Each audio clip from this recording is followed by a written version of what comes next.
Hi guys. I originally was just writing this video like my other videos, but I'm clearly not enjoying that. Also, I'm sorry for the inactivity. I just so happened to get burnt out when I was trying to branch out. Also, I want to let you guys know I'm not going to make Danny's Will content directly anymore. I stayed quiet on the controversy since I couldn't really add anything to it besides what other people were already saying, but support the victims and don't play the game. That's all I can say. I will still bring it up. I mean, hell, this video has it in the thumbnail. If you're wondering why, it's because of the YouTube algorithm and the history of my channel. If you're not a Dandy Shield player or a returning viewer, welcome! I make game- Oops, wait, I'm not meant to be making this into a channel intro. Anyways, it's pretty important that games teach player how to actually play the game. Players aren't gonna know all the mechanics that you made instantly. Shocker, I know. Now, to put things into simple labels, there are two ways of guiding the player. First is the direct way, which is basically just a tutorial. Think of Cuphead and the tutorial of controls and stuff in Elder Kettle's Home. And the indirect way, usually done through structures, increasing difficulty, or just how the game is designed. The indirect method is going to be the main focus of this video. I may bring up the direct methods occasionally, but hopefully not too much. Let's just start with Minecraft. This game is probably the best for indirect teaching in this whole list. As hopefully everyone knows, there's a bunch of structures all over your worlds. A lot of these structures actually teach something to the player. Let's talk about the redstone ones, ancient cities and jungle temples, or jungle pyramids as the game calls them. These structures help you with some redstone basics such as tripwire traps connected to dispensers that shoot out arrows, piston doors, target blocks giving a redstone signal, and like a couple more. Okay, but what's my point? You learned bottom of the barrel redstone. What gives? Well, my point isn't that you're going to copy these like blueprints. My point is what kind of game Minecraft is and why it shows you this. This is the building game, the discovery game, and the experimenting game. And that's it. You know the basics, so now you can properly experiment. You now know you can create entrances using sticky pistons and redstone. So you might try to figure out a way to make them in different sizes, maybe make it more compact. It doesn't stop there, you can make simple bow and arrow minigames where you need to hit a target block to rack up points. You can do this with a target block activating a dispenser that dispenses an item inside of a chest and you can count the points there. Minecraft is a sandbox game, you just need to experiment, and you get the baby steps done by seeing the redstone in the structures. It's like literally a sheet of paper with examples of birdhouses and how to make some, and you have the tools and resources to make one however you want. Okay, I don't have a proper transition, so let's just talk about nether portals. Just a warning, I'll quickly rush over this part, so sorry if I don't explain it well. These have always been interesting because before 1.16 coming with the ruined portal structure, how the hell are you supposed to figure out how to make one of these? Well, it doesn't matter, because these help the player figure out how to make one. These usually have the shape of the portal and solely use obsidian or crying obsidian.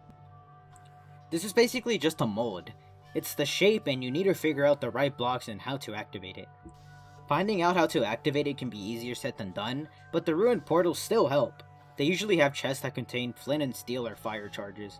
Sure, this could just imply there's fire in the nether, but come on, they must be used for something. These chests, and the structure itself, also come with another resource. Lodestones? That's not what I meant to talk about. Oh yeah, this. Gold! These chests usually come with golden tools or golden armor, and the structure itself has a golden block. I'm sure someone out there probably thought this was a weird coincidence, but this is very clearly implying the importance of gold in the nether. Specifically piglin trading and pacifying piglins. However, I can't glaze Minecraft too much, it still sucks in some ways. I will use the example prototype, who you should check out, told me in one message: potions. So how are potions taught to the player? Well, let's start with brewing stands. Let's say you find one in a church, in a village, or the basement of an igloo. But what does it show? The brewing stand's UI shows the silhouette of glass bottles and blaze powder. That's easy enough to figure out what goes where, and that the blaze powder is fuel once you start making potions. You can also figure out that you can get working potions with effect from the brewing stand, but that's only if you find the igloo one. Okay, but how do we get the potions? I don't know, I mean, there's no recipe book. There's not any guide, meaning you just have to figure it out yourself. First, you need to know that you have to use water bottles instead of regular bottles. Then when you have to figure out what the ingredients are, yeah, GG's at that point. But Schmark, I hear you cry, you literally just said you need to experiment. Yeah, you need to experiment by having a guide. That gives you a direction and doesn't force you to play the guessing game. Then guess what? They had the audacity of basically adding a punishment system. If you don't find out that you need a nether wart to make an awkward potion to get proper access to all of the potions, except one, you get punished by permanently wasting an ingredient. Then you also need to guess the items to use for the splash potion, and god forbid, the lingering potion. I wouldn't even blame you if you thought cauldrons were needed for a brewing stand. Oh, but you can actually use them to put your potions in them in Bedrock? But not Java. What? So yeah, some games teach players better than others, but said games can also teach shittily. Anyways, thank you Prototype for the suggestion. Yay! Okay, that's all I want to talk about. Let's talk about a bullet hell game. Oh my god, dude, I had to say that fucking 4 times to get it. Deltarune. Here's the obligatory Deltarune section because of the algorithm. I know that Deltarune has an actual tutorial, but come on, who remembers that? I only remembered because I'm literally writing a video that somewhat has to do with tutorials. At least a little bit. Well, what is there to learn off of Deltarune when you don't even usually fight enemies more than thrice in each chapter? Well, this is more just about bullet hell games in general, but I don't really play those, and Deltarune is one of the only experiences I have with the genre, so... The method that Deltarune does indirectly, though, is trial and error. This is a fairly simple indirect method to add to your games. What am I talking about? Let's look at literally any enemy in the game, but for the sake of following along, let's talk about Pink. The thing about entering a new battle is that you literally don't know what to expect. The attack can be literally anything, but that's the point. You fail so you can do good later, or at least better. Let's take the whole TP stuff for instance. You probably didn't expect having to earn your TP, and even less the way you earn it through collecting the pink hearts. However, once you fail or at least go through some attack for the first time, you start to get more used to it. You learn the most optimal way to get the hearts in the dodging half circle section. You learn to take your time a little bit with the zooming in attack where you avoid the electricity looking thingies. Okay, I'm glad videos are visual because how the hell do I even describe these attacks? Anyways, my point is that you can learn from dying or even succeeding a battle. Now you will have that knowledge for next time. Also, if you want a better example of this, watch my Nullscape video. I don't know what else to write, so on to the next section. Portal. Portal. I usually put the songs from the second game as background music. Now I get to talk about it. Portal is actually, really good for teaching the player. Just to clarify, I will be talking about the first game. The portal gun is basically a responsibility the player has to handle. So when they don't get it instantly, it's so they can think with portals first. The early test chambers teach you how portals work. After you already mastered it because they're just point A to point B shortcuts, you get the portal gun. It starts off with only allowing you access to the blue portal, then both blue and orange. Then more mechanics are introduced like the acid or energy pellets. Portal's a puzzle game, so it has it really easy with guiding because all it needs is escalation. In other words, it just needs to get harder because when it introduces something to you, it's really easy to master it individually, so it can start throwing you combinations of things relatively quickly. And I was 8 years old when I got Portal, so that shows how good this indirect teaching method is. It doesn't even feel like teaching, does it? Dandy's World. So how does the game teach the player?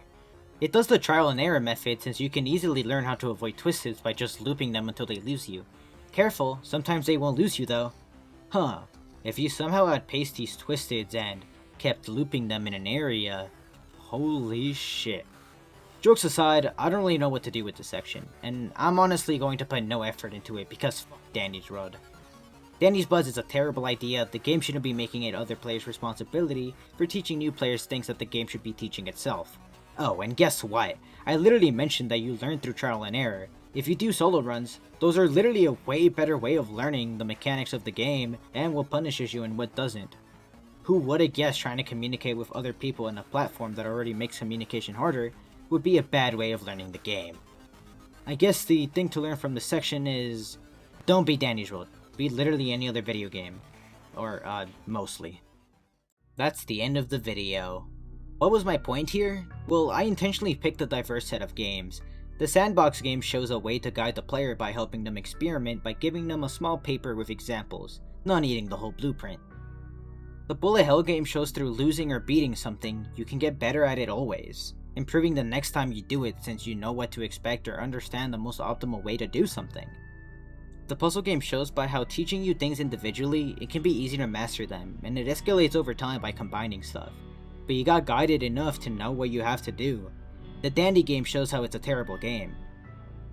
I'll use the rest of the outro to just talk about my channel real quick. I try to have a consistent schedule, but that's likely going to stop.